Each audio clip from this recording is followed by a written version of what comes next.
अंतर्राष्ट्रीय ख्याति प्राप्त एवं हमेशा अपने वक्तव्यों के दम पर युवाओं में एक नई ऊर्जा प्रदान करने वाले हमारे साथ में मौजूद हैं डॉक्टर राधाकांत वत्स जी। हमारे साथ में मौजूद हैं। परम समाज सेवियों में इनका नाम आता है। और आज का जो यहाँ पर प्रेस वार्ता का जो आयोजन किया गया है, सर्वप्रथम माननीय मेरा प्रश्न है आपसे कि आज का जो यहाँ पर प्रेस वार्ता का जो आयोजन किया है उसके मुख्य उद्देश्य क्या हैं?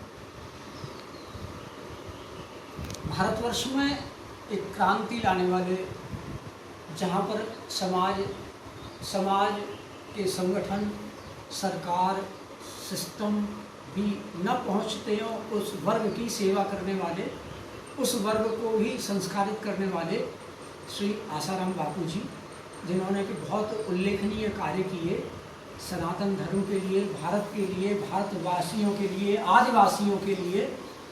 आज एक षड्यंत्र के तहत सजा के नाटक के अंतर्गत वो जेल में है।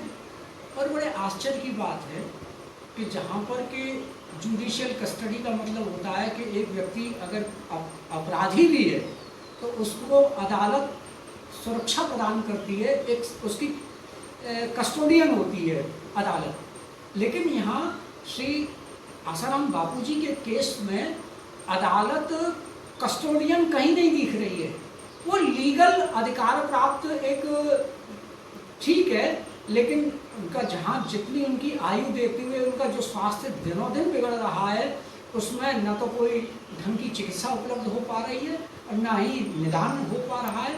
और उसके बावजूद भी कुछ प्रयास किए जा रहे हैं तो कहीं भी कोई मतलब ये एक तरीके का ऐसा लगता है हमको कि ये एक बहुत बड़ा षड्यंत्र चल रहा है बापूजी के जीवन को समाप्त करने की। संत श्री आसाराम जी बापूजी की अगर हम बात करें तो जहाँ कहीं भी ईसाई मशीनरियां पनप रही थी, वहां पर अपने जागरण के माध्यम से हो, चाहे वहां पर भक्त मंडली के माध्यम से हो, वहां से उन्होंने जो है हिंदुत्व जो दूसरे संप्रदाय में जा रहे थे, कोई मुसलमान बन रहा था, कोई ईसाई मशीनरी, उनका खात्मा किया, जिसके लिए उनको जो है गिरफ्तार किया गया, जैसा कि हिंदू संगठनों की तरफ से बयान आते रहते हैं।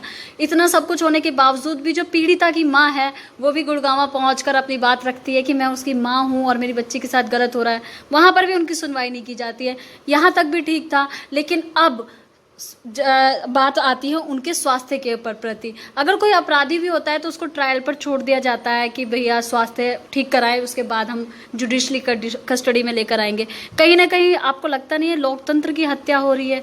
क्यों ऐसा हो रहा है उनके साथ? नहीं, लोकतंत्र क्या है? लोकतंत्र ही नहीं, जो एक न्यायपालिका का एक क्रम है, न्याय, जहाँ के छोटे छोटे बिंदुओं पर भी बहुत सारे बिंदु हम चर्चा करके समय नहीं बर्बाद करेंगे। तो क्या बापूजी के स्वास्थ्य के मामले में वो सब न्याय के जो मानदंड हैं वो पूरे किए जा रहे हैं? मैं एक और बात कहता हूँ, बापूजी के स्वास्थ्य के विषय में जानकारी का अधिकार उनके शिष्यों को भी और समाज को भी है। बापूजी जो है केवल एक संत नहीं है, बापूजी समाज के एक माननीय संत हैं। तो क्या हम लोगों को ये अधिकार नहीं है कि उनको क्या बीमारी है और उनका क्या इलाज चल रहा है? मेरी विचित्र बात, बड़ी आश्चर्य की बात, जब मैंने प्रयास किया, जब मैंने मीडिया से कुछ चीज़ें जानी कि ऐसा हो रहा है, तो मैं बापूजी के आश्रम में गया।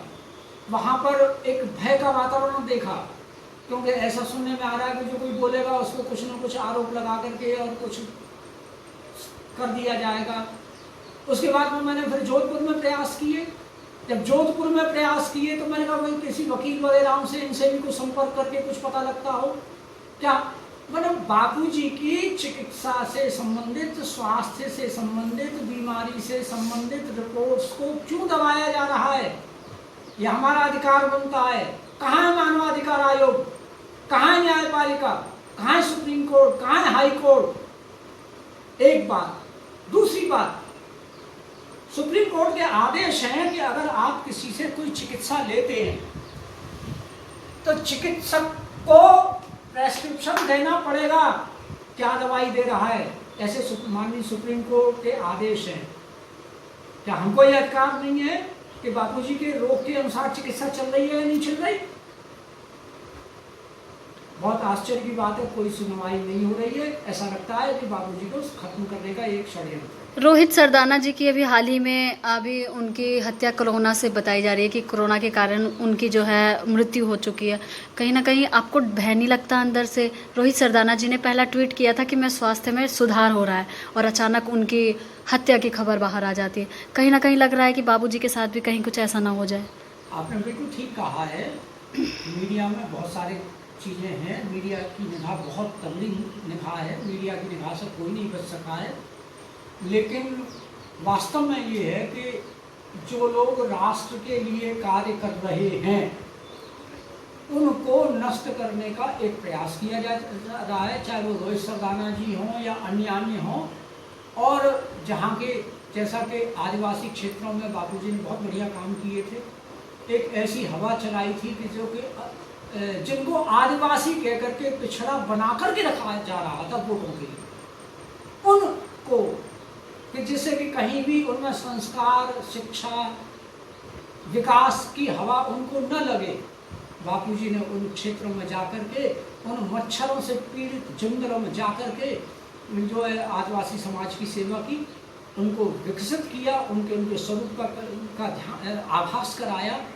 और स्वाभाविक है कि जो मिशनरीज लगी हुए हैं, जिनका कि काम है कि पैरासिटामोल की गोली दे करके बुखार उतार करके और फिर अपने मत में लाना, उनका उद्देश्य सेवा करना नहीं है। तो ऐसे लोगों को तो बापूजी जैसे लोग खलेंगे, उसका ही परिणाम है कि एक षड्यंत्र होता है। अनेक उनके एक रणनीति ही चल रही थी, जिसके कई का अगर मैं नाम लेना चाहूँ, भजन करो भोजन करो, और इस प्रकार की कई नीतियाँ चल रही थी, जिससे लेकर वो अपने संस्कृति की ओर लोगों को लेकर आते थे, सनातन संस्कृति की ओर। अंतिम प्रश्न है मेरा आपसे, देश की जनता, देश की युवा, सुप्रतिष्ठित समाजसेवी वर्ग आपको देख और सुन रहे हैं, उनके लिए क्या अपील और क्या संदेश देना चाहेंगे, और आप लोगों की आगामी योजनाएं क्या हैं? देखिएगा, जहाँ तक संदेश की बात आती है, तो जब 1947 में भारत आज़ाद हुआ था, उसके बाद में एक संविधान सभा बनी, एक संविधान बना, संविधान लागू हुआ, चुनाव हुए, तो न्यायपालिका, कार्यपालिका आदि आदि सब अपना कार्य कर रहे हैं। लेकिन बड़े दुख के साथ कहना पड़ता है कि आज की डेट में न न्यायपालिका अपने कार्य को ढंग से कर पा रही है, मतलब अच्छी दक्षता तो छोड़ ही दो, ढंग से भी नहीं कर पा रही। और बापूजी के मामले में तो स्वाभाविक है कि अपराधियों से भी दयानीय व्यवहार उनके साथ किया जा रहा है। ऐसा अहंकार, अपराधपूर्ण अहंकार हमने कभी जीवन में नहीं देखा। और जब ऐसी स्थितियां बनती हैं तो निश्चित है जनता में क्रांति आती है। जनता किसी की गुलाम नहीं है। एक उदाहरण दे देता हूं मैं आपको। मुंबई में कोई अपराधी था, मेरे को पूरी बात याद नहीं है, बात पुरानी हो गई है, और उस अपराधी ने समाज की नाक में दम कर रखा था। न्यायपालिका उसको जमानत दे देती थी। जब कोई बड़ी बात कर दे, बड़ी वारदात कर दे, तो पुलिस उसको गिरफ्तार करके ले जाए, कुछ समय वो जेल में डाला जाए, उसके बाद में फिर जमानत मिल जाए। अंत में पब्लिक ऊब गई, और ऊबी तो ऐसी ऊबी कि न्यायपालिका के कक्ष में न्यायाधीश के सामने 300 लोगों ने उस अपराधी की हत्या की और उस अपराधी से मुक्ति पाई। मैं हत्या की बात नहीं करता, मैं अपराध की बात नहीं करता, मैं हिंसा की बात नहीं करता, लेकिन अपने और अपने बड़ों के स्वास्थ्य की, सम्मान की रक्षा की बात करता हूँ। स्वास्थ्य की भी और सम्मान की भी। और इसके लिए अगर हमें भिड़ना पड़ेगा तो कानून भी बहुत सारे अधिकार हमको देता है। हम आंदोलन करेंगे, संत समाज चुप नहीं बैठेगा। बहुत ही अच्छी क्रांतिकारी उद्बोधन के साथ में राधाकांत वत्स जी ने अपनी बात रखी। Thank you so much Maharaj ji.